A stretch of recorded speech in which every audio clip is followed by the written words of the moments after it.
ਸਤਿ ਸ਼੍ਰੀ ਅਕਾਲ ਸਟੂਡੈਂਟਸ, ਮੈਂ ਮਨੀ ਨਾਰੰਗ ਸਵਾਗਤ ਕਰਦੀ ਹਾਂ ਤੁਹਾਡਾ ਸਾਰਿਆਂ ਦਾ ਇੱਕ ਵਾਰ ਫਿਰ ਤੋਂ ਸਵਾਮੀ ਸਤਿਆਨੰਦ ਅਕੈਡਮੀ ਦੇ ਇਸ ਔਨਲਾਈਨ ਪਲੇਟਫਾਰਮ 'ਤੇ। ਸੋ ਜਿੱਦਾਂ ਤੁਹਾਨੂੰ ਸਾਰਿਆਂ ਨੂੰ ਪਤਾ ਹੈ ਕਿ ਕੱਲ੍ਹ ਤੋਂ ਇੱਕ ਨਵਾਂ ਬੈਚ ਸਟਾਰਟ ਹੋਇਆ ਮਾਸਟਰ ਕੈਡਰ ਅਤੇ ਲੈਕਚਰਰ ਕੈਡਰ ਨੂੰ ਲੈ ਕੇ ਹਿਸਟਰੀ ਦਾ, ਜਿਹਦੇ ਵਿੱਚ ਆਪਾਂ ਫਸਟ ਟੋਪਿਕ ਜਿਹੜਾ ਹੈ ਉਹ ਆਪਾਂ ਕੰਪਲੀਟ ਕਰ ਚੁੱਕੇ ਹਾਂ। ਫਸਟ ਟੋਪਿਕ ਜਿਹੜਾ ਸਾਡਾ ਸੀ ਸਟੋਨ ਏਜ 'ਤੇ ਸੀ, ਜਿਹਨੂੰ ਆਪਾਂ ਪੂਰਾ ਡਿਟੇਲ 'ਚ ਪੜ੍ਹ ਲਿਆ। ਇਸ ਤੋਂ ਬਾਅਦ ਜਿਹੜਾ ਤੁਹਾਡਾ ਸੈਕਿੰਡ ਜਿਹੜਾ ਟੋਪਿਕ ਹੈ ਉਹ ਹੈ ਸਿੰਧੂ ਘਾਟੀ ਸੱਭਿਅਤਾ, ਜਿਹਨੂੰ ਆਪਾਂ ਅੱਜ ਕਰਨਾ ਹੈ। ਇੰਡਸ ਵੈਲੀ ਸਿਵਲਾਈਜੇਸ਼ਨ ਯਾਨੀ ਕਿ ਸਿੰਧੂ ਘਾਟੀ ਸੱਭਿਅਤਾ ਜਿਹੜੀ ਹੈ, ਇਸ ਦਾ ਵੀ ਆਪਾਂ ਟੋਪਿਕ ਪੂਰਾ ਡਿਟੇਲ 'ਚ ਕਰਾਂਗੇ। ਉਸ ਤੋਂ ਬਾਅਦ ਤੁਹਾਨੂੰ ਨੀਅਰ ਅਬਾਊਟ 100 ਕੁਐਸਚਨ ਜਿਹੜੇ ਨੇ 100 ਕੁਐਸਚਨਸ ਦੀ ਪ੍ਰੈਕਟਿਸ ਕਰਵਾਈ ਜਾਏਗੀ। ਠੀਕ ਹੈ ਜੀ। ਸੋ ਸਟਾਰਟ ਕਰਦੇ ਹਾਂ ਆਪਾਂ ਸਭ ਤੋਂ ਪਹਿਲਾਂ।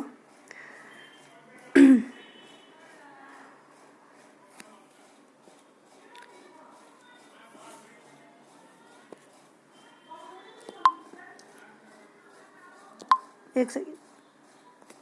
ਹਾਂਜੀ, ਤਾਂ ਇਹਦੇ 'ਚ ਕੀ ਕਹਿੰਦੇ ਨੇ ਕਿ ਸਿੰਧੂ ਘਾਟੀ ਦੀ ਖੋਜ, ਉਥਾਨ ਅਤੇ ਭੂਗੋਲਿਕ ਵਿਸਥਾਰ। ਖੋਜ ਕਹਿੰਦੇ ਚਾਰਲਸ ਮੇਸਨ ਨੇ ਸਭ ਤੋਂ ਪਹਿਲਾਂ 1828 ਈਸਵੀ ਵਿੱਚ ਹੜੱਪਾ ਦੇ ਟਿੱਲਿਆਂ ਨੂੰ ਵੇਖਿਆ। ਕਿਹਨੇ ਵੇਖਿਆ? ਚਾਰਲਸ ਮੇਸਨ ਨੇ। ਕਦੋਂ? 1828 ਦੇ ਵਿੱਚ। ਉਸ ਤੋਂ ਬਾਅਦ ਭਾਰਤੀ ਪੁਰਾਤੱਤਵ ਵਿਭਾਗ ਦੇ ਅਧਿਅਕਸ਼ ਕਨਿੰਗਮ ਨੇ 2 ਵਾਰ, ਇੱਕ 1853 ਅਤੇ 1873 ਯਾਨੀ ਕਿ 1853 ਅਤੇ 1873 ਵਿੱਚ ਇਸ ਜਗ੍ਹਾ ਦੀ ਯਾਤਰਾ ਕੀਤੀ ਸੀ। ਉਸ ਵੱਲੋਂ ਯਾਨੀ ਕਨਿੰਗਮ ਵੱਲੋਂ ਇੱਕ ਮੋਹਰ ਜਿਹੜੀ ਹੈ ਉਹ ਬ੍ਰਿਟਿਸ਼ ਅਜਾਇਬ ਘਰ ਵਿੱਚ ਇੱਕ ਮੋਹਰ ਰਿਕਾਰਡ ਕਰਵਾਈ ਗਈ। ਇਸ ਮੋਹਰ ਨੂੰ ਉੱਥੇ ਵੇਖ ਕੇ ਸਰ ਜੌਨ ਮਾਰਸ਼ਲ ਜਿਹੜੇ ਸੀਗੇ, ਜੋ ਕਿ ਅਧਿਅਕਸ਼ ਸੀ ਪੁਰਾਤੱਤਵ ਵਿਭਾਗ ਦੇ, ਇਹਨਾਂ ਨੇ ਹੜੱਪਾ ਸੰਬੰਧੀ ਗਿਆਨ ਜਿਹੜਾ ਹੈ ਪ੍ਰਾਪਤ ਕਰਨ ਦੀ ਇੱਛਾ ਜਾਗੀ। ਉਹਨਾਂ ਦੇ ਹੁਕਮ 'ਤੇ 1921 ਈਸਵੀ ਵਿੱਚ ਇੱਕ ਬੰਦਾ ਸੀ ਰਾਏ ਬਹਾਦਰ ਦਿਆਰਾਮ ਸਾਹਨੀ ਦੀ ਕੋਸ਼ਿਸ਼ ਦੇ ਸਦਕਾ ਪਾਕਿਸਤਾਨ ਪੱਛਮੀ ਪੰਜਾਬ ਦੇ ਲਾਹੌਰ ਦੇ ਨੇੜੇ ਹੜੱਪਾ ਨਾਂ ਦੀ ਜਗ੍ਹਾ ਦੀ ਖੁਦਾਈ ਹੋਈ ਸੀ। ਠੀਕ ਹੈ, ਆਹ ਤੁਹਾਨੂੰ ਸਲਾਈਡ ਕਲੀਅਰ ਹੋਈ ਹੋਣੀ। ਆਪਾਂ ਖੋਜ ਕੀਤਾ, ਖੋਜ ਦੀ ਗੱਲ ਕੀਤੀ ਤਾਂ ਚਾਰਲਸ ਮੇਸਨ ਸੀ, ਜਿਨ੍ਹਾਂ ਨੇ 1828 ਈਸਵੀ ਵਿੱਚ ਟੀਲਿਆਂ ਵੱਲ ਵੇਖਿਆ, ਧਿਆਨ ਇਹਨਾਂ ਦਾ ਗਿਆ। ਉਸ ਤੋਂ ਬਾਅਦ ਕਨਿੰਗਮ ਜਿਹੜੇ ਸੀ 2 ਵਾਰ ਉਹਨਾਂ ਨੇ ਇਸ ਜਗ੍ਹਾ ਦੀ ਯਾਤਰਾ ਕੀਤੀ। ਇਹਨਾਂ ਨੂੰ ਇੱਕ ਮੋਹਰ ਪ੍ਰਾਪਤ ਹੋਈ। ਇਹਨਾਂ ਨੇ ਉਸ ਮੋਹਰ ਨੂੰ ਬ੍ਰਿਟਿਸ਼ ਅਜਾਇਬ ਘਰ 'ਚ ਰਿਕਾਰਡ ਕਰਵਾਇਆ। ਉਸ ਮੋਹਰ ਨੂੰ ਵੇਖ ਕੇ ਸਰ ਜੌਨ ਮਾਰਸ਼ਲ ਦੇ ਮਨ ਵਿੱਚ ਜਿਗਿਆਸਾ ਆਈ, ਇੱਛਾ ਪ੍ਰਗਟ ਹੋਈ ਕਿ ਉਹ ਹੜੱਪਾ ਦੇ ਸੰਬੰਧੀ ਗਿਆਨ ਪ੍ਰਾਪਤ ਕਰਨਗੇ। ਤਾਂ ਉਹਨਾਂ ਨੇ ਜਿਹੜਾ ਹੈ ਉਹਨਾਂ ਨੇ ਹੁਕਮ ਦਿੱਤਾ 1921 ਦੇ ਵਿੱਚ ਕਿਹਨੂੰ? ਰਾਏ ਬਹਾਦਰ ਦਿਆਰਾਮ ਸਾਹਨੀ ਨੂੰ, ਜਿਹਨੇ ਕੀ ਕੀਤਾ ਵੀ ਉਹਨਾਂ ਦੇ ਸਦਕਾ ਪਾਕਿਸਤਾਨ ਪੱਛਮੀ ਪੰਜਾਬ ਦੇ ਲਾਹੌਰ ਦੇ ਨੇੜੇ ਹੜੱਪਾ ਨਾਂ ਦੀ ਜਗ੍ਹਾ 'ਤੇ ਖੁਦਾਈ ਕੀਤੀ ਗਈ। ਠੀਕ ਹੈ ਜੀ। ਇਸ ਤੋਂ ਬਾਅਦ ਅੱਗਾ ਇਹ ਕੀ ਕਹਿੰਦੇ ਹੈ ਕਿ ਕਹਿੰਦੇ ਇਸ ਤਰ੍ਹਾਂ 1922 ਦੇ ਵਿੱਚ ਡਾਕਟਰ, ਹੁਣ ਜੇ ਆਪਾਂ ਆਰ ਡੀ ਬੈਨਰਜੀ ਦੀ ਗੱਲ ਕਰੀਏ ਤਾਂ ਉਹਨਾਂ ਨੇ ਸਿੰਧ ਪ੍ਰਾਂਤ ਵਿੱਚ ਇੱਕ ਮੋਹਨਜੋਦੜੋ ਤੇ ਇੱਕ ਬੌਧ ਵਿਹਾਰ ਦੀ ਖੁਦਾਈ ਤੇ ਕੰਮ ਵਿੱਚ ਲੱਗੇ ਹੋਏ ਸਨ। ਉਹਨਾਂ ਨੇ ਅਨੁਭਵ ਕੀਤਾ ਕਿ ਇਸ ਵਿਹਾਰ ਦਾ ਨਿਰਮਾਣ ਅਜਿਹਾ ਇੱਟਾਂ ਤੋਂ ਹੋਇਆ ਹੈ ਜਿਹੜਾ ਕਿ ਨਾਲ ਦੇ ਟਿੱਲੇ 'ਤੇ ਪਈਆਂ ਹੋਈਆਂ ਸਨ। ਉਹਨਾਂ ਦੇ ਮਨ ਵਿੱਚ ਗੱਲ ਆਈ ਕਿ ਇਹ ਸੰਭਵ ਹੈ ਇਸ ਟਿੱਲੇ ਦੇ ਖੰਡਰ ਕਿਸੇ ਪੁਰਾਣੀ ਪਰੰਪਰਾ ਦੇ ਨਾਲ ਸੰਬੰਧ ਰੱਖਦੇ ਹੋਣਗੇ।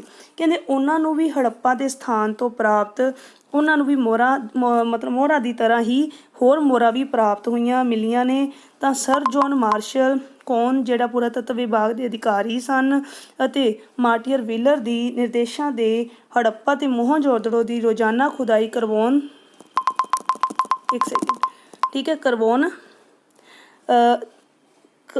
ਤੋਂ ਖਤਮ ਹੋਏ। ਇਹ ਇੱਦਾਂ ਲਾਈਨ ਸੀਗੀ ਵੀ ਉਹਨਾਂ ਦੇ ਸਦਕਾ ਕੀ ਹੈ, ਖੁਦਾਈਏ ਦਾ ਕੰਮ ਜਿਹੜਾ ਉਹ ਖਤਮ ਹੋਇਆ। ਤਾਂ ਇਸ ਤਰ੍ਹਾਂ ਨਾਲ ਇੱਕ ਪੁਰਾਣੀ ਸੱਭਿਅਤਾ ਹੋਂਦ ਵਿੱਚ ਆਈ। ਠੀਕ ਹੈ, ਤਾਂ ਜਿਸ ਨੂੰ ਸਿੰਧ ਘਾਟੀ ਦੀ ਸੱਭਿਅਤਾ ਕਿਹਾ ਜਾਂਦਾ ਹੈ। ਸੋ ਆਹ ਵੀ ਸਲਾਈਡ ਤੁਹਾਨੂੰ ਉਮੀਦ ਹੈ ਕਿ ਕਲੀਅਰ ਹੋ ਗਈ ਹੋਏਗੀ ਸਾਰੀ। ਠੀਕ ਹੈ ਜੀ। ਤਾਂ ਕਹਿਣ ਦਾ ਭਾਵ ਇਹ ਹੋਇਆ ਵੀ 1922 ਦੇ ਵਿੱਚ ਜਿਹੜੇ ਨੇ ਉਹ ਰਾਖਲਦਾਸ ਬੈਨਰਜੀ ਨੇ ਸਿੰਧ ਪ੍ਰਾਂਤ ਪਾਕਿਸਤਾਨ ਮੋਹਨਜੋਦੜੋ ਦੇ ਉੱਤੇ ਕੀ ਹੈ ਖੁਦਾਈ ਕੀਤੀ, ਅਤੇ ਉਹਨਾਂ ਨੂੰ ਵੀ ਕਾਫੀ ਉੱਧਰੋਂ ਮੋਹਰਾਂ ਪ੍ਰਾਪਤ ਹੋਈਆਂ ਜਿੱਦਾਂ ਹੜੱਪਾ ਤੋਂ ਪ੍ਰਾਪਤ ਹੋਈਆਂ ਸੀ। ਤਾਂ ਸਰ ਜੌਨ ਮਾਰਸ਼ਲ ਦੇ ਅਤੇ ਮਾਰਟੀਅਰ ਵਿਲਰ ਦੇ ਨਿਰਦੇਸ਼ਾਂ 'ਤੇ ਇਹ ਖੁਦਾਈ ਦਾ ਕੰਮ ਜਿਹੜਾ ਪੂਰਾ ਹੋਇਆ। ਠੀਕ ਹੈ, ਅਤੇ ਜਿਹਨੂੰ ਆਪਾਂ ਸਿੰਧੂ ਘਾਟੀ ਸੱਭਿਅਤਾ ਕਹਿੰਦੇ ਹਾਂ। ਇਸ ਤੋਂ ਬਾਅਦ ਨੈਕਸਟ ਕਹਿੰਦੇ ਹੈ ਵੀ ਜਿਹੜੇ ਖੁਦਾਈ ਦਾ ਕੰਮ ਆ ਇੱਕ ਸੈਕਿੰਡ, ਹਾਂਜੀ, ਜਿਹੜਾ ਖੁਦਾਈ ਦਾ ਕੰਮ ਹੈ 1922 ਤੋਂ ਲੈ ਕੇ 1934 ਈਸਵੀ ਤੱਕ ਚੱਲਿਆ ਸੀ। ਹੜੱਪਾ ਦੀ ਖੁਦਾਈ ਵਿੱਚ ਦਿਆਰਾਮ ਸਾਹਨੀ ਅਤੇ MS ਵਤਸ ਅਤੇ ਮੋਹਨਜੋਦੜੋ ਦੀ ਖੁਦਾਈ ਦੇ ਵਿੱਚ RD ਬੈਨਰਜੀ ਤੇ ਅਮਰੋ ਦੀ ਖੁਦਾਈ ਵਿੱਚ NG ਮਜੂਮਦਾਰ ਦਾ ਵੱਡਮੁੱਲਾ ਯੋਗਦਾਨ ਰਿਹਾ। ਅਸੀਂ ਕੀ ਗੱਲ ਕੀਤੀ ਵੀ ਖੁਦਾਈ ਦਾ ਕੰਮ ਵੈਸੇ ਤਾਂ 1922 ਤੋਂ 34 ਤੱਕ ਚੱਲਿਆ, ਠੀਕ ਹੈ। ਹੜੱਪਾ ਦੀ ਖੁਦਾਈ ਵਿੱਚ ਦਿਆਰਾਮ ਸਾਹਨੀ, MS ਵਤਸ ਤੇ ਮੋਹਨਜੋਦਾੜੋ ਦੀ ਖੁਦਾਈ ਵਿੱਚ RD ਬੈਨਰਜੀ ਤੇ ਅਮਰੋ ਦੀ ਖੁਦਾਈ ਵਿੱਚ ਕੌਣ ਸੀ? NG ਮਜੂਮਦਾਰ ਦਾ ਯੋਗਦਾਨ ਸੀ। 1929 ਤੋਂ 31 ਦੇ ਵਿਚਕਾਰ NG ਮਜੂਮਦਾਰ ਨੇ ਸਿੰਧ ਪ੍ਰਦੇਸ਼ ਦੇ ਚਨਹੁਦੜੋ, ਅਲੀ ਮੁਰਾਦ, ਅਮਰੀ ਲੋਰੀ, ਪਿੰਡਵਾੜੀ ਆਦਿ ਸਥਾਨਾਂ ਦੀ ਖੁਦਾਈ ਕੀਤੀ। ਇਹਨਾਂ ਸਥਾਨਾਂ ਦੀ ਖੁਦਾਈ ਕਿਹਨੇ ਕੀਤੀ? NG ਮਜੂਮਦਾਰ ਨੇ ਕੀਤੀ ਸੀ। 1921 ਤੋਂ ਲੈ ਕੇ 1927 ਬਹੁਤ ਇੰਪੋਰਟੈਂਟ ਫੈਕਟ ਹੈ। ਇਸ ਦੇ ਵਿਚਕਾਰ ਹੜੱਪਾ ਤੇ ਮੋਹਨਜੋਦੜੋ ਦੀ ਖੁਦਾਈ ਦਾ ਪੂਰਾ ਜਿਹੜਾ ਹੈ ਵਰਣਨ ਕੀਤਾ ਗਿਆ।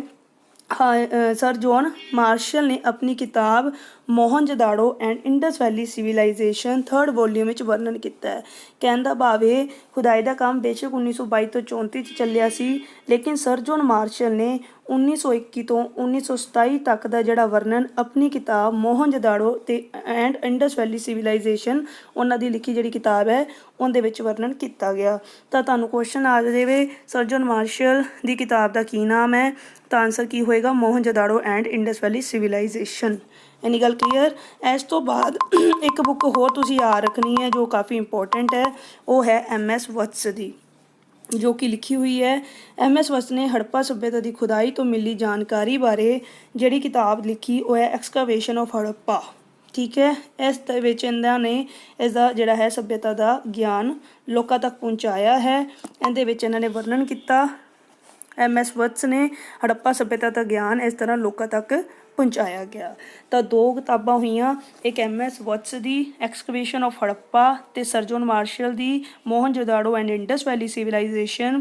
ਤੇ ਬੁੱਕ ਦੇ ਵਿੱਚ 1921 ਤੋਂ 27 ਤੱਕ ਦਾ ਵਰਣਨ ਕੀਤਾ ਸਰ ਜੌਨ ਮਾਰਸ਼ਲ ਨੇ, ਤੇ ਕੰਮ ਖੁਦਾਈ ਦਾ 22 ਤੋਂ 34 'ਚ ਹੋਇਆ। ਆਈ ਹੋਪ ਤੁਹਾਨੂੰ ਇਹ ਵੀ ਕਲੀਅਰ ਹੋ ਗਿਆ ਹੋਣਾ, ਠੀਕ ਹੈ।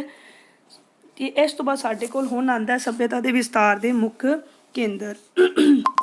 ਜੇ ਸੱਭਿਅਤਾ ਦੇ ਵਿਸਤਾਰ ਦੇ ਮੁੱਖ ਕੇਂਦਰਾਂ ਦੀ ਗੱਲ ਕਰਾਂ ਤਾਂ ਤੁਹਾਨੂੰ ਸਾਰਿਆਂ ਨੂੰ ਪਤਾ ਹੈ ਕਿ ਸਿੰਧੂ ਘਾਟੀ ਸੱਭਿਅਤਾ ਦੇ ਪੱਛਮੀ ਪੰਜਾਬ ਆਪਣੇ ਇੱਧਰ ਪੰਜਾਬ ਹੋ ਗਿਆ, ਜਿਵੇਂ ਉੱਤਰ ਪਾਕਿਸਤਾਨ ਨਾਲ ਪੰਜਾਬ ਤੇ ਆਪਣਾ ਇੱਥੇ ਭਾਰਤ ਵਾਲਾ, ਅਤੇ ਉਸ ਤੋਂ ਬਾਅਦ ਸਿੰਧ, ਰਾਜਸਥਾਨ, ਗੁਜਰਾਤ, ਹਰਿਆਣਾ, ਪੱਛਮੀ ਉੱਤਰ ਪ੍ਰਦੇਸ਼, ਬਲੋਚਿਸਤਾਨ ਭਾਗਾਂ ਤੇ ਜਿਹੜੇ ਨੇ ਬਲੋਚਿਸਤਾਨ ਦੇ ਭਾਗਾਂ ਵਿੱਚ ਫੈਲੀ ਹੋਈ ਸੀ।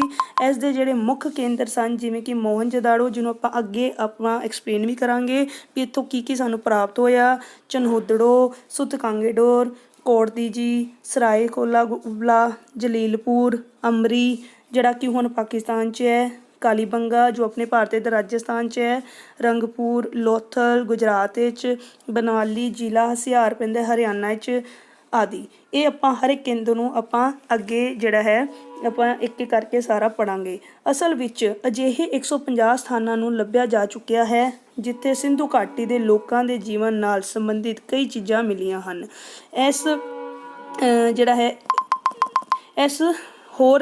ਵਿਚਾਰ ਮੁਤਾਬਕ ਇਹਨਾਂ ਬਸਤੀਆਂ ਦੀ ਗਿਣਤੀ ਇਹਨਾਂ ਬਸਤੀਆਂ ਦੀ ਜਿਹੜੀ ਗਿਣਤੀ ਹੈ ਉਹ 350 ਤੱਕ ਪਹੁੰਚ ਗਈ ਹੈ। ਇਸ ਸੱਭਿਅਤਾ ਦੇ ਉੱਤਰ ਵਿੱਚ ਪੰਜਾਬ ਦੇ ਰੋਪੜ ਤੋਂ ਲੈ ਕੇ ਦੱਖਣ ਵਿੱਚ ਨਰਮਦਾ ਨਦੀ ਅਤੇ ਪੂਰਬ ਵਿੱਚ ਮੋਰਨ ਤੋਂ ਲੈ ਕੇ ਪੱਛਮ ਵਿੱਚ ਬਲੋਚਿਸਤਾਨ ਤੱਕ ਲਗਭਗ ਤਾਂ 12,99,600 ਵਰਗ ਕਿਲੋਮੀਟਰ ਤੱਕ ਫੈਲੀ ਹੋਈ ਹੈ, ਠੀਕ ਹੈ। ਸੋ ਆਹ ਸੀ ਸੱਭਿਅਤਾ ਦੇ ਵਿਸਤਾਰ ਦੇ ਮੁੱਖ ਕੇਂਦਰ ਸਨ। ਇਹਨੂੰ ਆਪਾਂ ਹਰ ਕੇਂਦਰ ਨੂੰ ਅੱਗੇ ਆਪਾਂ ਐਕਸਪਲੇਨ ਕਰਾਂਗੇ, ਠੀਕ ਹੈ। ਇਸ ਤੋਂ ਬਾਅਦ ਸਾਡੇ ਕੋਲ ਪਹਿਲਾਂ ਗੱਲ ਆਉਂਦੀ ਹੈ ਸਿੰਧੂ ਘਾਟੀ ਸੱਭਿਅਤਾ ਦੇ ਨਾਮ ਦੇ ਬਾਰੇ। ਤੇ ਤਾਂ ਨਾਮ ਕੀ ਹੈ ਤੁਹਾਨੂੰ ਸਾਰਿਆਂ ਨੂੰ ਪਤਾ ਵੀ ਹੋਣਾ ਹੈ, ਕਿਉਂਕਿ ਕਹਿੰਦੇ ਇਹ ਸੱਭਿਅਤਾ ਦੇ ਕਈ ਮੁੱਖ ਕੇਂਦਰ ਹਨ, ਸਹਾਇਕ ਨਦੀਆਂ ਦੀ ਘਾਟੀ ਵਿੱਚ ਸਥਿਤ ਹਨ। ਇਸ ਕਰਕੇ ਇਸ ਦਾ ਨਾਂ ਕੀ ਸੀ? ਸਿੰਧੂ ਘਾਟੀ ਦੀ ਸੱਭਿਅਤਾ ਰੱਖਿਆ ਗਿਆ। ਪਰ ਬਾਅਦ ਵਿੱਚ ਅਜਿਹੇ ਕਈ ਥਾਵਾਂ ਦੀ ਖੁਦਾਈ ਹੋਈ ਜੋ ਕਿ ਰਾਜਸਥਾਨ, ਪੱਛਮੀ ਉੱਤਰ ਪ੍ਰਦੇਸ਼ ਅਤੇ ਗੁਜਰਾਤ ਵਿੱਚ ਸਥਿਤ ਸਨ। ਇਸ ਕਰਕੇ ਇਹ ਸੱਭਿਅਤਾ ਨੂੰ ਸਿਰਫ ਸਿੰਧੂ ਘਾਟੀ ਦੀ ਸੱਭਿਅਤਾ ਕਹਿਣਾ ਠੀਕ ਨਹੀਂ ਕਿਹਾ ਜਾ ਸਕਦਾ ਅਤੇ ਇਸ ਦਾ ਇੱਕ ਗੈਰ ਭੂਗੋਲਿਕ ਨਾਂ ਰੱਖਿਆ ਗਿਆ, ਹੜੱਪਾ ਦੀ ਸੱਭਿਅਤਾ ਦਿੱਤਾ ਗਿਆ। ਠੀਕ ਹੈ, ਤਾਂ ਕਹਿੰਦੇ ਇਹ ਨਾਂ ਇਸ ਲਈ ਠੀਕ ਹੈ ਕਿਉਂਕਿ ਇਹ ਸੱਭਿਆਚਾਰ ਨਾਲ ਸੰਬੰਧਿਤ ਸਭ ਤੋਂ ਪਹਿਲਾਂ ਖੁਦਾਈ ਕਿੱਥੇ ਹੋਈ ਸੀ? ਹੜੱਪਾ ਨਾਮਕ ਸਥਾਨ 'ਤੇ ਹੋਈ। ਹੋਰ ਥਾਵਾਂ 'ਤੇ ਵੀ ਹੜੱਪਾ ਦੇ ਚਿੰਨ੍ਹ ਪ੍ਰਾਪਤ ਹੋਏ ਹਨ ਅਤੇ ਉਹਨਾਂ ਲਈ ਇੱਕ ਸਾਂਝਾ ਨਾਂ ਹੜੱਪਾ ਸੱਭਿਅਤਾ ਰੱਖਿਆ ਗਿਆ ਕਿਉਂਕਿ ਇਹ ਸੱਭਿਅਤਾ ਆਰਿਆਂ ਤੋਂ ਪਹਿਲਾਂ ਦੇ ਸਮੇਂ ਨਾਲ ਸੰਬੰਧ ਰੱਖਦੀ ਹੈ। ਇਹ ਇੱਕ ਨਗਰੀय ਸੱਭਿਅਤਾ ਸੀ, ਸੋ ਇਸ ਕਰਕੇ ਇਸ ਨੂੰ ਅਸੀਂ ਕੀ ਕਹਿੰਦੇ ਹਾਂ, ਇੱਕ ਹੋਰ ਨਾਂ ਵੀ ਦਿੱਤਾ ਜਾਂਦਾ ਹੈ, ਆਰਿਆ ਦੇ ਪੂਰਵ ਨਗਰ ਸੱਭਿਅਤਾ ਵੀ ਵਰਤਿਆ ਜਾਂਦਾ ਹੈ। ਠੀਕ ਹੈ ਜੀ, ਇਸ ਨੂੰ ਆਰਿਆ ਦੇ ਪੂਰਵ ਨਗਰ ਦੀ ਸੱਭਿਅਤਾ ਵੀ ਕਿਹਾ ਜਾਂਦਾ ਹੈ। ਨਾਮ ਵਾਲਾ ਪੁਆਇੰਟ ਤੁਹਾਨੂੰ ਕਲੀਅਰ ਹੈ ਕਿ ਪਹਿਲਾਂ ਸਿੰਧੂ ਘਾਟੀ ਸੱਭਿਅਤਾ ਆਪਾਂ ਕਹਿੰਦੇ ਹਾਂ, ਲੇਕਿਨ ਫਿਰ ਕੀ ਹੋਇਆ ਕਿ ਕੁਝ ਖੁਦਾਈਆਂ ਜਿਹੜੀਆਂ ਨੇ ਉਹ ਰਾਜਸਥਾਨ, ਪੱਛਮੀ ਉੱਤਰ ਪ੍ਰਦੇਸ਼ ਜਾਂ ਗੁਜਰਾਤ ਵਾਲੇ ਪਾਸੇ ਵੀ ਹੋਈਆਂ ਨੇ, ਤਾਂ ਇਹਨੂੰ ਸਿੰਧੂ ਘਾਟੀ ਕਹਿਣਾ ਠੀਕ ਨਹੀਂ ਹੋਏਗਾ, ਜਿਸ ਕਾਰਨ ਕਹਿੰਦੇ ਨੇ ਵੀ ਇੱਕ ਸਾਂਝਾ ਨਾਂ ਜਿਹੜਾ ਰੱਖਿਆ ਗਿਆ ਉਹ ਹੜੱਪਾ ਰੱਖਿਆ ਗਿਆ ਕਿਉਂਕਿ ਇਹਦੀ ਜਿਹੜੀ ਖੁਦਾਈ ਹੈ ਪਹਿਲਾਂ ਹੜੱਪਾ ਨਾਮਕ ਜਗ੍ਹਾ 'ਤੇ ਹੀ ਹੋਈ ਸੀ। ਪਲੱਸ ਉਸ ਤੋਂ ਇਲਾਵਾ ਇਹ ਆਰਿਆ ਤੋਂ ਪਹਿਲਾਂ ਦੀ ਸੱਭਿਅਤਾ ਜਿਹੜਾ ਸੰਬੰਧ ਰੱਖਦੀ ਹੈ ਸੱਭਿਅਤਾ, ਇਹ ਨਗਰੀय ਸੱਭਿਅਤਾ ਹੈ, ਇਸ ਨੂੰ ਆਰਿਆ ਪੂਰਵ ਨਗਰ ਸੱਭਿਅਤਾ ਵੀ ਕਿਹਾ ਜਾਂਦਾ। ਇਹਨੂੰ ਯੁਗੀਨ ਸੱਭਿਅਤਾ ਵੀ ਕਹਿੰਦੇ ਹਨ। ਠੀਕ ਹੈ ਜੀ, ਹੁਣ ਸਾਡੇ ਕੋਲ ਆਉਂਦਾ ਹੈ ਸਿੰਧੂ ਲੋਕਾਂ ਦੀ ਨਸਲ ਬਾਰੇ। ਹੁਣ ਆਪਾਂ ਇਹਦੀ ਜਾਣਕਾਰੀ ਲਾਂਗੇ। ਸਿੰਧੂ ਲੋਕਾਂ ਦੀ ਨਸਲ, ਹੜੱਪਾ ਅਤੇ ਮੋਹਨਜੋਦੜੋ ਦੀ ਖੁਦਾਈ ਤੋਂ ਕਹਿੰਦੇ ਕੁਝ ਮਨੁੱਖਾਂ ਦੀ ਜਿਹੜੀਆਂ ਨੇ ਹੱਡੀਆਂ ਪ੍ਰਾਪਤ ਹੋਈਆਂ ਹਨ, ਜਿਨ੍ਹਾਂ ਦੇ ਅਧਿਐਨ ਤੋਂ ਇਸ ਟੀਚੇ 'ਤੇ ਪਹੁੰਚਦੇ ਹਾਂ ਕਿ ਇਹਨਾਂ ਦੇ ਲੋਕਾਂ ਦੀ ਜਿਹੜੀ ਨੱਕ ਹੈ ਉਹ ਚਪਟੀ, ਕੱਦ ਛੋਟਾ ਸੀ। ਉਹ ਮੁੱਖ ਰੂਪ ਨਾਲ 4 ਨਸਲਾਂ ਨੇ। ਕਿਹੜੀਆਂ ਨੇ? ਪ੍ਰੋਟੋਸਟਰੋਇਡ ਹੋ ਗਿਆ, ਮੰਗਲੋਇਡ ਹੈ ਜਾਂ ਭੂਮੱਧ ਸਾਗਰੀ ਹੈ, ਅਲਪਨਾਇਡ। ਠੀਕ ਹੈ, ਤਾਂ ਦੋ ਸੰਬੰਧ ਸਨ, ਲੇਕਿਨ ਡਾਕਟਰ ਬੁੱਧ ਪ੍ਰਕਾਸ਼ ਇਹਨਾਂ ਨੂੰ ਹਿੰਦ ਆਰੀਅਨ ਅਤੇ ਡਾਕਟਰ ਐਚ ਹਟਨ ਇਹਨਾਂ ਨੂੰ ਦ੍ਰਵਿੜ ਜਾਤੀ ਨਾਲ ਸੰਬੰਧਿਤ ਮੰਨਿਆ ਜਾਂਦਾ ਹੈ। ਲੇਕਿਨ ਇੱਕ ਗੱਲ ਹੈ ਵੀ ਇਹ ਹਜੇ ਤੱਕ ਕੋਈ ਕਨਫਰਮ ਹੈ ਨਹੀਂ ਇਹ ਕਿਸ ਜਾਤੀ ਨਾਲ ਸੰਬੰਧਿਤ ਸੀਗੇ।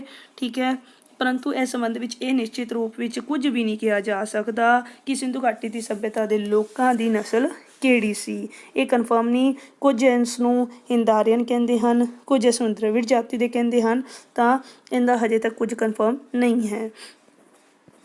ਠੀਕ ਹੈ, ਹੁਣ ਆਪਾਂ ਹਰ ਇੱਕ ਕੇਂਦਰ ਦੀ ਗੱਲ ਕਰੀਏ ਤਾਂ ਮੈਂ ਸਭ ਤੋਂ ਪਹਿਲਾਂ ਹੜੱਪਾ ਕੇਂਦਰ 'ਤੇ ਆਪਾਂ ਪੜ੍ਹਦੇ ਹਾਂ ਕਿ 1921 ਦੇ ਵਿੱਚ ਜੋ ਆਪਾਂ ਪੜ੍ਹਿਆ, ਦਇਆ ਰਾਮ ਸਾਹਨੀ ਦੀ ਕੋਸ਼ਿਸ਼ ਸਦਕਾ ਪਾਕਿਸਤਾਨ ਵਿੱਚ ਪੱਛਮੀ ਪੰਜਾਬ ਦੇ ਲਾਹੌਰ ਦੇ ਨੇੜੇ ਹੜੱਪਾ ਨਾਂ ਦੇ ਸਥਾਨ ਦੀ ਖੁਦਾਈ ਹੋਈ ਸੀ।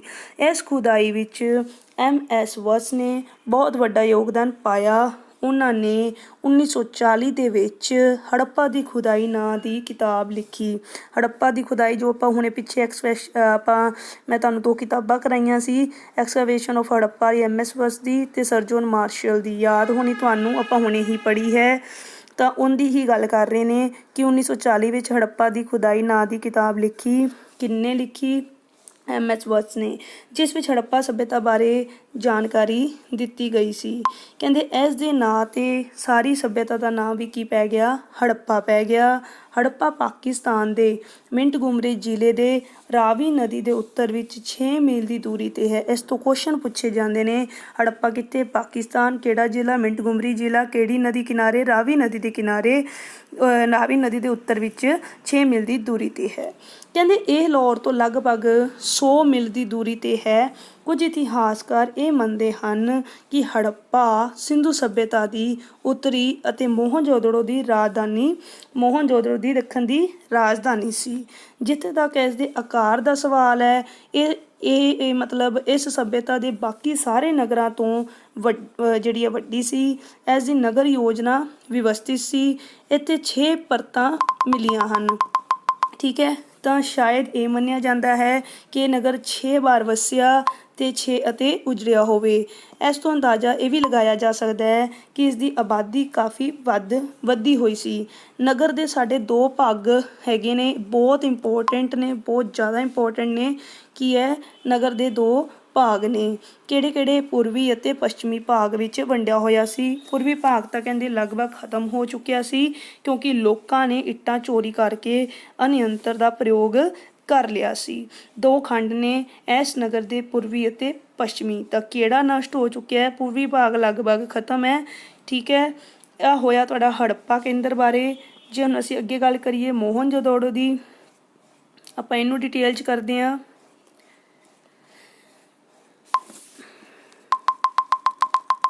ਹਾਂਜੀ, ਮੋਹਨਜੋਦਾੜੋ ਪਾਕਿਸਤਾਨ ਦੇ ਸਿੰਧ ਪ੍ਰਾਂਤ, ਇਹ ਕੁਐਸਚਨ ਆਉਂਦਾ ਹੁੰਦਾ ਕਿਹੜਾ ਪ੍ਰਾਂਤ, ਸਿੰਧ ਪ੍ਰਾਂਤ ਦੇ ਕਿਹੜਾ ਜ਼ਿਲ੍ਹਾ, ਲਰਕਾਨਾ ਜ਼ਿਲ੍ਹਾ। ਜੇ ਆਪਾਂ ਹੜੱਪਾ ਕਰਿਆ ਤਾਂ ਕਿਹੜਾ ਸੀ, ਮਿੰਟਗੁਮਰੀ ਸੀ। ਇਹ ਲਰਕਾਨਾ ਜ਼ਿਲ੍ਹਾ ਵਿੱਚ ਸਿੰਧ ਨਦੀ ਤੋਂ, ਕਿਹੜੀ ਨਦੀ ਵੀ ਕੁਐਸਚਨ ਪੁੱਛ ਲੈਂਦੇ ਆ, ਸਿੰਧ ਨਦੀ ਤੋਂ 3 ਮੀਲ ਦੀ ਦੂਰੀ 'ਤੇ ਹੈ। ਹੜੱਪਾ ਅਤੇ ਮੋਹਨਜੋਦੜੋ ਜਿਹੜਾ ਹੈ 483 ਕਿਲੋਮੀਟਰ ਦੀ ਦੂਰੀ 'ਤੇ ਹੈ। ਮੋਹਨਜੋਦੜੋ ਦਾ ਅਰਥ ਮੁਰਦਿਆਂ ਦਾ ਟੀਲਾ, ਤੁਹਾਨੂੰ ਪਤਾ ਇਹ ਵੀ ਕੁਐਸਚਨ ਬਣਦਾ ਹੈ। ਇੱਥੇ ਸੱਭਿਅਤਾ ਦੀਆਂ 7 ਸਤਹਿ ਪ੍ਰਾਪਤ ਹੋਈਆਂ ਨੇ। ਪਿੱਛੇ ਹੜੱਪਾ ਦੀ ਵੀ 6 ਕੁ ਪ੍ਰਾਪਤ ਹੋਈਆਂ ਸੀ ਅਤੇ ਇੱਥੇ ਕਿੰਨੀਆਂ ਨੇ, 7 ਪ੍ਰਾਪਤ ਹੋਈਆਂ ਹਨ। ਠੀਕ ਹੈ, ਜਿਨ੍ਹਾਂ ਤੋਂ ਪਤਾ ਲੱਗਦਾ ਹੈ ਕਿ ਇਹ ਵੀ ਨਗਰ 6-7 ਵਾਰੀ ਉਜੜਿਆ ਅਤੇ ਵਸਿਆ ਹੋਵੇਗਾ।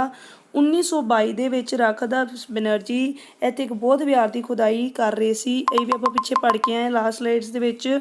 ਉੱਥੇ ਇੱਕ ਪੁਰਾਣੀ ਸੱਭਿਅਤਾ ਦੇ ਚਿੰਨ੍ਹ ਵਿਖਾਈ ਦਿੱਤੇ ਜੋ ਕਿ ਹੜੱਪਾ ਸੱਭਿਅਤਾ ਨਾਲ ਮਿਲਦੇ ਜੁਲਦੇ ਸੀ। ਬਾਅਦ ਵਿੱਚ ਮੋਹਨਜੋਦੜੋ ਦੀ ਖੁਦਾਈ M.S. ਵਸ ਅਤੇ K.N. ਦੀਕਸ਼ਿਤ ਅਤੇ ਸਰ ਜੌਨ ਮਾਰਸ਼ਲ ਅਤੇ H. ਹਰਪ੍ਰੀਵਿਜ਼ ਅਤੇ ਮੈਕੇ ਦੇ ਸਹਿਯੋਗ ਦਿੱਤਾ ਅਤੇ ਸਰ ਜੌਨ ਮਾਰਸ਼ਲ ਅਤੇ ਮੈਕੇ ਨੇ ਮੋਹਨਜੋਦੜੋ ਦੀ ਖੁਦਾਈ ਨਾਲ ਸੰਬੰਧਿਤ ਕ੍ਰਮਵਾਰ ਜਿਹੜਾ ਕਿਤਾਬ ਲਿਖੀ ਹੈ। ਜੇ ਸਰ ਜੌਨ ਮਾਰਸ਼ਲ ਦੀ ਆਪਾਂ ਗੱਲ ਕੀਤੀ ਸੀ ਤਾਂ ਉਹਨਾਂ ਦੀ ਕਿਤਾਬ ਦਾ ਨਾਮ ਸੀ Mohenjodaro and Indus valley civilisation, ਅਤੇ ਮੈਕੇ ਦੀ ਜਿਹੜੀ ਕਿਤਾਬ ਹੈ ਮੈਕੇ ਦੀ ਕਿਤਾਬ ਦਾ ਕੀ ਨਾਮ ਹੈ, ਮੋਹਨਜੋਦੜੋ ਦੀ ਖੁਦਾਈ। ਠੀਕ ਹੈ, ਸੋ ਆਹ ਸੀਗਾ ਤੁਹਾਡਾ ਸਾਰਾ ਕਾਫੀ important facts Mohenjodaro and Indus civilisation. ਤੁਹਾਨੂੰ ਆਹ ਲਾਸਟ ਲਾਈਨ ਸ਼ੋ ਹੋ ਰਹੀ ਹੋਏਗੀ, ਆਹ ਦੇਖੋ। ਠੀਕ ਹੈ, ਅਤੇ ਐਕਸਕੇਵੇਸ਼ਨ ਦਾ ਮਤਲਬ ਖੁਦਾਈ ਹੋ ਗਿਆ। ਠੀਕ ਹੈ, ਅਤੇ ਮੈਕੇ ਦੀ ਜਿਹੜਾ ਉਹ ਹੈ, ਮੈਕੇ ਦੀ ਕਿਤਾਬ ਦਾ ਨਾਮ ਹੈ ਕਿ ਮੋਹਨਜੋਦੜੋ ਦੀ ਖੁਦਾਈ, ਇੰਨੇ ਤੱਕ। ਠੀਕ ਹੈ ਜੀ, ਆਹ ਹੋਇਆ ਤੁਹਾਡਾ ਮੋਹਨਜੋਦੜੋ ਬਾਰੇ। ਅਤੇ ਇਸ ਤੋਂ ਇਲਾਵਾ ਆਪਾਂ ਪੜ੍ਹਨਾ ਚਨਹੋਦੜੋ ਕੇਂਦਰ ਬਾਰੇ। ਕਿਤਾਬਾਂ ਤੁਸੀਂ ਨਾਮ ਯਾਦ ਰੱਖਣੀਆਂ ਨੇ ਜ਼ਰੂਰ। ਕਿਤਾਬਾਂ ਤੇ ਕੁਐਸਚਨ ਨੇ, 3 ਕਿਤਾਬਾਂ ਆਪਾਂ ਕਰ ਚੁੱਕੇ ਹਾਂ। ਸਰ ਜੌਨ ਮਾਰਸ਼ਲ ਦੀ ਕਿਤਾਬ ਦਾ Mohenjodaro and Indus valley civilisation, M.S. Vats ਦੀ ਕਿਤਾਬ ਕੀਤੀ ਸੀ ਆਪਾਂ ਹੜੱਪਾ ਦੀ ਖੁਦਾਈ, ਅਤੇ ਮੈਕੇ ਦੀ ਕਿਤਾਬ ਆਪਾਂ ਕੀਤੀ ਮੋਹਨਜੋਦੜੋ ਦੀ ਖੁਦਾਈ। ਹੁਣ ਅਸੀਂ ਗੱਲ ਕਰਨ ਜਾ ਰਹੇ ਹਾਂ ਚਨਹੋਦੜੋ ਦੀ। ਕਹਿੰਦੇ ਇਸ ਦੀ ਖੁਦਾਈ ਦਾ ਕੰਮ 1931 ਤੋਂ 1935 ਜਾਂ 36 ਦੇ ਵਿਚਕਾਰ N.G. ਮਜ਼ੂਮਦਾਰ ਦੀ ਕੋਸ਼ਿਸ਼ ਸਦਕਾ ਹੋਇਆ। ਕੁਐਸਚਨ ਪੁੱਛਦੇ ਵੀ ਨੇ ਕਿ ਇਹਦਾ ਕੰਮ ਕਦੋਂ ਸ਼ੁਰੂ ਹੋਇਆ ਅਤੇ ਕਿੰਨਾ ਦੀ ਕੋਸ਼ਿਸ਼ ਸਦਕਾ ਹੋਇਆ, ਤਾਂ ਆਨਸਰ N.G. ਮਜ਼ੂਮਦਾਰ। ਕਹਿੰਦੇ ਇਹ ਬਸਤੀ ਮੋਹਨਜੋਦੜੋ ਦੇ ਦੱਖਣ ਵਿੱਚ 80 ਮੀਲ ਦੀ ਦੂਰੀ 'ਤੇ ਹੈ। ਠੀਕ ਹੈ, ਮੋਹਨਜੋਦੜੋ ਦੀ ਦੱਖਣ ਵਿੱਚ 80 ਮੀਲ ਦੀ ਦੂਰੀ 'ਤੇ ਹੈ।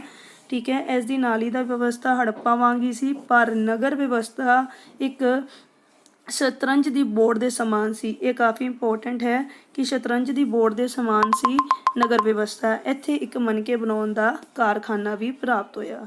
ਠੀਕ ਹੈ ਜੀ, ਕਾਰਖਾਨਾ ਵੀ, ਮਣਕੇ ਬਣਾਉਣ ਦਾ ਕਾਰਖਾਨਾ ਚਨਹੋਦੜੋ, ਕਾਫੀ ਇੰਪੋਰਟੈਂਟ ਹੈ। ਕਲੀਅਰ। ਹੁਣ ਅਸੀਂ ਗੱਲ ਕਰਦੇ ਹਾਂ ਲੋਥਲ ਦੀ। ਠੀਕ ਹੈ, ਤਾਂ ਲੋਥਲ ਕੀ ਅਹਿਮਦਾਬਾਦ ਦੇ ਦੱਖਣ ਵਿੱਚ 60 ਮੀਲ ਦੀ ਦੂਰੀ 'ਤੇ ਗੁਜਰਾਤ ਕਾਠੀਆਵਾੜ ਵਿੱਚ ਲੋਥਲ ਦਾ ਨਗਰ ਵੀ ਕਹਿੰਦੇ ਹੜੱਪਾ ਸੱਭਿਅਤਾ ਇੱਕ ਖਾਸ ਨਗਰ ਸੀਗਾ। ਹੜੱਪਾ ਸੱਭਿਅਤਾ ਦਾ ਇਹ ਵੀ ਪੱਕੀਆਂ ਇੱਟਾਂ ਦਾ ਬਣਿਆ ਹੋਇਆ ਸਮੁੰਦਰੀ ਜਹਾਜ਼ ਠਹਿਰਾਉਣ ਦਾ ਸਥਾਨ ਸੀ। ਤੁਹਾਨੂੰ ਪਤਾ ਹੈ ਇੱਕ ਬੰਦਰਗਾਹ ਸੀ। ਇਸ ਦੀ ਲੰਬਾਈ ਚੌੜਾਈ 715 ਫਿਟ ਬਾਈ 121 ਫਿਟ ਸੀ। ਇੱਥੇ ਇੱਕ 23 ਫਿਟ ਚੌੜੀ ਨਹਿਰ ਬਣੀ ਹੋਈ ਸੀ ਜੋ ਕਿ ਭੋਗਵਾ ਨਦੀ ਨਾਲ ਜੁੜਦੀ ਸੀ। ਇਹ ਜਿਹੜੀ ਨਦੀ ਹੈ ਭੋਗਵਾ ਨਦੀ, ਇਹ ਕੁਐਸਚਨ ਵੀ ਬਣਦਾ ਹੈ ਲੋਥਲ ਕਿਹੜੀ ਨਦੀ ਲੱਗਦੀ ਹੈ, ਭੋਗਵਾ ਨਦੀ ਹੈ।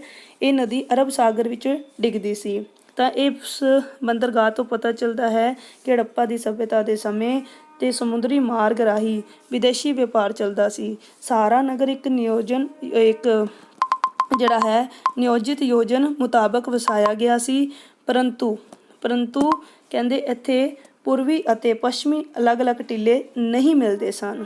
ਆਪਾਂ ਨੂੰ ਜਿੱਦਾਂ ਹਾਂਜੀ ਮੈਂ ਇੱਥੇ ਗੱਲ ਕਰ ਰਹੀ ਸੀ, ਬਹੁਤ ਇੰਪੋਰਟੈਂਟ ਫੈਕਟ ਤੁਹਾਡਾ ਕੀ ਬਣਦਾ ਹੈ, ਜਿਵੇਂ ਆਪਾਂ ਨੂੰ ਹੜੱਪਾ ਦੇ ਵਿੱਚ ਪੂਰਬੀ ਅਤੇ ਪੱਛਮੀ ਅਲੱਗ-ਅਲੱਗ ਮਿਲਦੇ ਨੇ ਨਾ, ਤਾਂ ਇੱਧਰ 2 ਖੰਡ ਜਿਹੜੇ ਅਲੱਗ-ਅਲੱਗ ਮਿਲਦੇ ਆ ਕਿਉਂਕਿ ਪੂਰਬੀ ਦੇ ਅੱਡ ਦੀਵਾਰੀ ਕੀਤੀ ਹੁੰਦੀ ਹੈ, ਪੱਛਮੀ ਦੇ ਅੱਡ ਦੀਵਾਰੀ। ਪਰ ਇੱਥੇ ਕੀ ਹੈ, ਇੱਥੇ ਸਾਰਾ ਨਗਰ ਜਿਹੜਾ ਹੈ ਉਹ ਇੱਕ ਹੀ ਦੀਵਾਰ ਨਾਲ ਘਿਰਿਆ ਹੋਇਆ ਸੀ। ਮਤਲਬ ਪੂਰਬੀ ਖੰਡ ਪੱਛਮੀ ਖੰਡ ਜਿਹੜਾ ਉਹ ਇੱਕ ਹੀ ਦੀਵਾਰ ਨਾਲ ਘਿਰਿਆ ਹੋਇਆ ਸੀ, ਉਹਦੀ ਗੱਲ ਹੈ।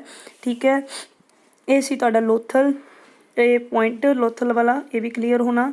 ਹੁਣ ਜੇ ਅਸੀਂ ਗੱਲ ਕਰੀਏ ਹੜੱਪਾ ਦੇ ਸੰਸਕ੍ਰਿਤਿਕ ਇਕਰੂਪਤਾ ਦੀ,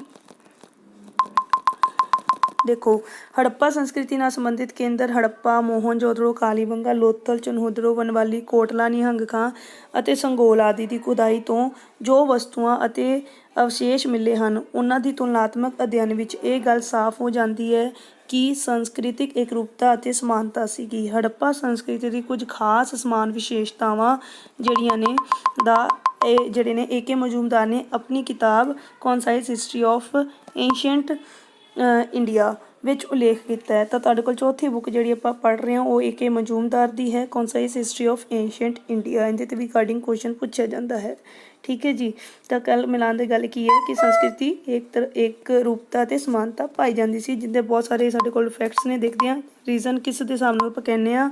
ਜਿਵੇਂ ਕਿ ਪਹਿਲਾ ਕਹਿੰਦੇ ਇੱਕੋ ਵਰਗੀਆਂ ਕੀ ਮਿਲੀਆਂ ਨੇ, ਮੋਹਰਾਂ ਮਿਲੀਆਂ ਨੇ।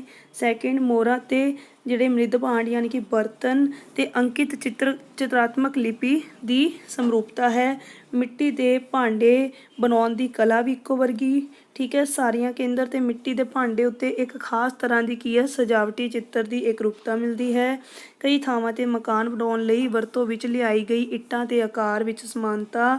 ਅਗਲਾ, ਨਗਰ ਵਿਵਸਥਾ, ਨਾਲੀ ਵਿਵਸਥਾ ਅਤੇ ਨਗਰ ਯੋਜਨਾ ਅਤੇ ਸੜਕਾਂ ਦੇ ਨਿਰਮਾਣ ਵਿੱਚ ਸਮਰੂਪਤਾ। ਗਲੀਆਂ ਅਤੇ ਨਾਲੀਆਂ ਚੌੜੀਆਂ, ਨਾਲੀਆਂ ਪੱਕੀਆਂ ਸਨ। ਠੀਕ ਹੈ। ਅਤੇ ਇੱਟਾਂ ਅਤੇ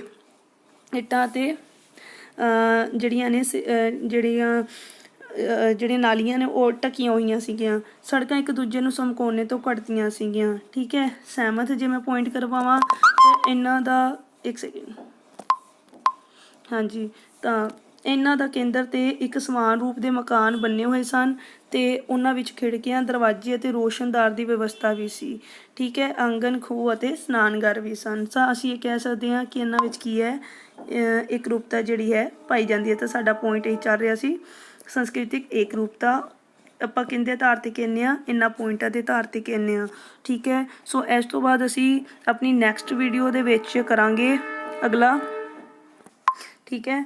ਤਾਂ ਆਪਾਂ ਨੈਕਸਟ ਵੀਡੀਓ ਦੇ ਵਿੱਚ ਨਗਰ ਯੋਜਨ ਅਤੇ ਭਵਨ ਨਿਰਮਾਣ ਕਲਾ, ਇਹਨਾਂ ਨੂੰ ਆਪਾਂ ਹੋਰ ਐਕਸਪਲੇਨ ਮਤਲਬ ਇਹੀ ਪੁਆਇੰਟਸ ਤੋਂ ਇਸ ਤੋਂ ਇਲਾਵਾ ਹੋਰ ਪੁਆਇੰਟਸ ਮਤਲਬ ਚਾਰਟ ਪੂਰਾ ਕਰਵਾਵਾਂਗੇ ਵੀ ਕਿਹੜਾ ਨਗਰ ਕਿਹੜੀ ਨਦੀ ਦੇ ਕਿਨਾਰੇ ਤੇ ਇਹਦੀ ਖੋਜ ਕਦੋਂ ਅਤੇ ਕਿੰਨੇ ਕੀਤੀ, ਉਹ ਵੀ ਪਲੱਸ ਉਸ ਤੋਂ ਇਲਾਵਾ ਕਿੱਥੋਂ ਕੀ ਮਿਲਿਆ ਆਪਾਂ ਪ੍ਰੋਪਰ ਕਰਾਂਗੇ। ਠੀਕ ਹੈ ਜੀ। ਤਾਂ ਅੱਜ ਦੇ ਲੈਕਚਰ ਤੱਕ ਆਪਾਂ ਇੰਨਾ ਤੱਕ ਕਰ ਚੁੱਕੇ ਹਾਂ, ਸੰਸਕ੍ਰਿਤਿਕ ਇਕਰੂਪਤਾ ਤੱਕ ਆਪਾਂ ਪੜ੍ਹ ਲਿਆ, ਇੰਨਾ ਹੋ ਗਿਆ। ਆਈ ਹੋਪ ਕਿ ਤੁਹਾਨੂੰ ਇੰਨਾ ਵੀ ਕਲੀਅਰ ਹੋ ਗਿਆ ਹੋਣਾ। ਠੀਕ ਹੈ। Thank you so very much. ਅਤੇ ਇੱਕ ਗੱਲ ਹੋਰ, ਇਹ ਤੁਸੀਂ ਅਗਰ ਤੁਹਾਨੂੰ ਇਹ ਲੱਗਦਾ ਵੀ ਇਹ ਵੀਡੀਓ ਜਿਹੜੀ ਹੈ ਤੁਹਾਡੇ ਲਈ ਹੈਲਪਫੁਲ ਹੈ ਤਾਂ ਪਲੀਜ਼ ਇਹਨੂੰ ਲਾਈਕ, ਸ਼ੇਅਰ ਅਤੇ ਸਬਸਕ੍ਰਾਈਬ ਜ਼ਰੂਰ ਕਰ ਦਿਆ ਜੀ। Thank you.